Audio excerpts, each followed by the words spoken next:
வள்ளுவர் சொல்றாரு, இயல்பினான் இல்வாழ்வான் என்பான் முயல்வாருள் எல்லாம் தலை. இந்த உலகத்துல முயற்சி சிறப்புடையவர்கள் அனைவரையும் விட தலை சிறந்தவன் யார் தெரியுமா?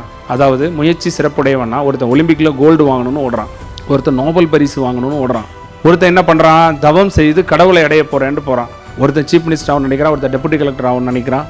எல்லாரும் முயற்சி செய்து தான் இதில் ஜெயிக்க முடியும், உண்மைதானே? ஆனால் வள்ளுவர் சொல்றாரு, இப்படி முயற்சியெல்லாம் எடுத்து ஜெயிக்கிறான் பாருங்க, அவனை விட தலை சிறந்தவர் இந்த உலகத்தில் ஒருத்தர் இருக்கார். அவர் யார் தெரியுமா? அப்படி சொல்றாரு. நம்ம நினைக்கிறோம் வாழ்க்கையில் சாதிக்கிறது தானே பெருசுன்னு நினைக்கிறோம். இந்த சமுதாயத்தில் தன்னை சுற்றி இருக்கிறவங்கள்ட்ட இயல்பாக தன் குடும்ப வாழ்க்கையை, அதாவது ஒரு கணவனுக்கு மனைவியா, ஒரு மனைவிக்கு கணவனா, ஒரு பிள்ளைக்கு அப்பா, ஒரு அப்பாவுக்கு பிள்ளையா இல்லையா, அந்த இயல்பான அந்த குடும்ப கடமையை யார் ஒருவன் நிறைவேற்றுகிறானோ அவன் இந்த உலகத்தில் ஒலிம்பிக்ல ஓடி ஜெயிக்கிறவனை விட தலை சிறந்தவன் அவன்தான் வள்ளுவர் சொல்றாரு. யாரு தலை சிறந்தவன்னா, தான் பிள்ளையக்கூடிய கடமையை தான் செய்யணும்.